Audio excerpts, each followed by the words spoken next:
প্রতিষ্ঠানে গেস্টরুম নির্যাতন, গণরুম সংস্কৃতি এবং জোরপূর্বক ভাবে সেই কর্মসূচিতে নিয়ে যাওয়ার যে সংস্কৃতি বিরাজমান ছিল, সে ধরনের ছাত্র রাজনীতিকে বিলুপ্ত ঘোষণা করেছে বাংলাদেশ জাতীয় ছাত্র দল।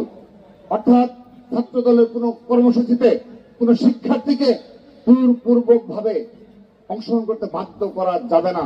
যদি সে ধরনের কোনো অভিযোগ আমরা পাই, আমরা সাথে সাথে ব্যবস্থা নেই।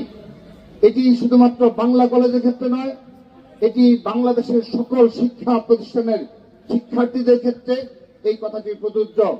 এবং সেই কথাগুলো আমরা বিগত ১.৫ বছর আমরা প্রমাণ করেছি শিক্ষার্থীদের নিকট যে ছাত্রদল বাংলাদেশ থেকে গণরুম, গেস্টরুম সংস্কৃতি এবং সেই সাথে জোরপূর্বক ভাবে কর্মসূচিতে অংশগ্রহণে বাধ্য করার যে রাজনৈতিক কালচার ছিল, সেই কালচারকে বিলুপ্ত করতে সক্ষম হয়েছে।